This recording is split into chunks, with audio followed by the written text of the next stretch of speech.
Hello guys, hello Earth signs, hello Virgo, Capricorn, and Taurus. Welcome dito sa aking channel, Kapalaran 888, Earth signs, Virgo, Capricorn, and Taurus. Alamin natin kung anong messages, vibration, gabay energy para sa inyong lahat. General reading to guys, so pwede kang makaresonate. Gamitin mo ang iyong intuition sa panunood. Okay, Earth signs, meron kang dalawang baraha dito, Fate and Perfection. Itong fate na to, sinasabi ng barahan na merong sa inyo, Earth signs, Virgo, Capricorn, and Taurus na individual na posibleng marami kayong gustong gawin or marami kayong minamanifest or marami kayong hinahangad sa buhay. And siguro yung fate mo, medyo hindi siya kasing lakas nung mga times na puro lang positive yung nangyayari sa buhay mo. So, nakikita ko sa'yo ngayon na siguro sa araw na ito, meron kang mga iniisip, like mga confusion. Confused ka kung tama ba tong ginagawa mo, tama ba tong direksyon na tinatahak mo, tama ba tong mga taong kinakausap mo, itong mga pinapapasok mo sa buhay mo, or ano pa man. Perfection, sinasabi ng baraha, iwasan mo sa araw na ito yung pagiging perfect kasi walang perfect sa mundong ibabaw. So, sir, sa buong buhay mo, siguro palagi kang nag-i-aim ng perfection, ayaw mo magkamali, ayaw mong masira yung pangalan mo, yung reputasyon mo, and gusto mo yung planado, yung perfect. Pero sa araw na ito, sinasabi ng baraha na let go, let God, let it flow. Kung ano yung mangyari ngayon, tanggapin mo, and then yun, let go lang. May iba din sa inyo dito na may okasyon kayong si-celebrate sa araw na ito, or may mga gagawin kayo, it's either interview, exam, or ano pa man, na posibleng naniniwala ka na makakakuha ka ng pinakamataas na marka dito. Like, today is interview sa ina-applyan mong trabaho, or pwedeng today ay may exam ka. Nakikita natin na makukuha mo kung ano. Kasi yun yung faith mo naniniwala ka sa sarili mo na kaya mo. And at the same time, naniniwala ka sa Panginoon na kaya mo. Parang ganun, dalawang klase ng earth signs ang nakikita natin na yung iba medyo hindi masyadong malakas yung faith nila kasi nag-aim sila ng perfection. Ay yung iba naman sa inyo is sobrang lakas ng faith nyo na nararamdaman nyo na makukuha nyo kung ano itong minamanifest nyo sa araw na ito. Lalo na yung mga interview, exams, or kung ano man to na galing mismo sa lakas mo or sa kakayanan mo or sa talino mo. Okay. So, meron ka dito ang King of Swords. Ang King of Swords na to is parang sinasabi sa'yo na nakafocus ka sa kung anong ginagawa mo. So, yun, kung nag-aaral ka, nakafocus ka sa pag-aaral. Kung nagre-review, sa review lang. Kung ano yung ginagawa mo, kung trabaho yan, negosyo, or kano pa man, dun lang yung focus mo sa ngayon. Or pwedeng nakikita natin dito na sa araw na ito, yung focus mo talaga is ma-perfect kung ano yung dapat ma-perfect sa buhay mo. Like, nag-aaral ka ng isang kanta, ng isang sayaw, ng isang craft, or isang task, or isang skills. Kita natin dito na sobra kang, yung parang ibibigay mo 100% na strength mo dito. Okay, ang ganda.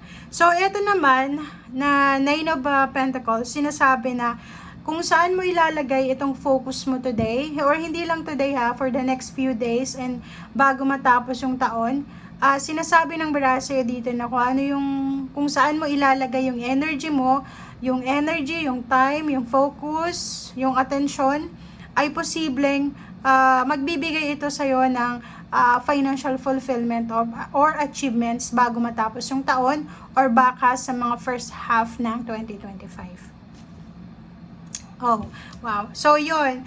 Emotionally and financially, nakikita natin dito guys na doon yung focus mo diba? Nag-aspire ka ng perfect family, or parang ang nakikita natin dito may mga earth signs na sobrang workaholic, abala sa kanilang ginagawa kasi may kailangan kang pag-ipunan para sa pamilya mo, siguro may mga occasion or celebration na posibleng parating sa'yo or sa family mo na doon ka dapat mag-focus. So, nakikita natin dito na sobrang focus ka sa financial success, financial new beginnings, emotional happenings, or emotional celebration, emotional peace, or ano pa man. Ang iba din sa'yo, nakikita natin na may posibleng mag-o-offer sa'yo ng bagong trabaho. Or pwedeng may iba sa'yo dyan na naghahanap kayo ng bagong trabaho or bagong mapapasukan na trabaho. So, ang pinapakita sa'yo ng baraha dito na may mga unexpected na offer sa either financial offer, work, job offer, business offer, partnership, or ano pa man, or especially sa emotion, may mga kapamilya ka na posibleng sila yung magiging way or daan para makakuha ka ng mas magandang trabaho. Okay? So, ito naman, hangman na reverse. Sinasabi na kung ano man itong hinihintay mo, kung ano man itong matagal mo nang hinihintay, na palaging nahahang. Like for example, trabaho. Ang tagal-tagal mo nang nag-a-apply sa company na yan, tapos palaging hindi ka nakakapasa or hindi natutuloy. Like for example, celebration. Maraming taon ka nang gusto mong mag-ipon ng pera para makapag-celebrate sa anak mo, sa pamilya, sa magulang, ganyan-ganito. Pero wala pa rin. Like dito, ipon. Gusto mong makaipon ng pera para sa pamilya, para sa vacation, para sa future, pero walang nangyayaring ganon. So, ang nakikita natin dito sa hangman, sinasabi na lahat ng nakahang, lahat ng mga stagnant, stuck up, or yung mga restricted sa buhay mo, ay posibleng gagalaw na siya simula sa araw na ito. So, ano yung ibig sabihin yan? Yung mga pinoproblema mo na baka hindi mangyari, baka hindi ko makuha, baka hindi ako makapasa, baka hindi ganyan ganito, baka hindi ako makakuha ng trabaho, ay hindi yan mangyayari. Kasi sinasabi dito, lahat ng baka mo ay it turns out na magiging positive siya, 'di ba? So positive outcome and positive result. 'Di ba? So kung makikita mo dito, lahat daw ng pinagpapaguran mo, lahat ng sipag, sakripisyo, lahat ng mga ginagawa mong pagod ngayon, or kung saan mo talaga nilalagay yung energy mo and yung time mo, yung focus mo, magdadala talaga to sa iyo ng financial and emotional happiness. Okay?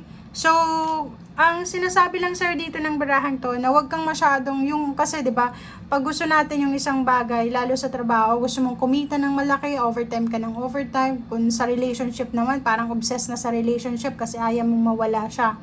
So, dito sinasabi na as much as possible, kailangan ng balanse. Kung kailangan mo ng pahinga, kung kailangan mo ng pause, paminsan-minsan, sa trabaho, mag-pause ka. Kung halimbawa naman, kung sa relationship, ganun din, kailangan mo, kailangan mong i-let go minsan yung feelings mo, yung emotions mo. Huwag mong panghawakan na ganun yung relationship.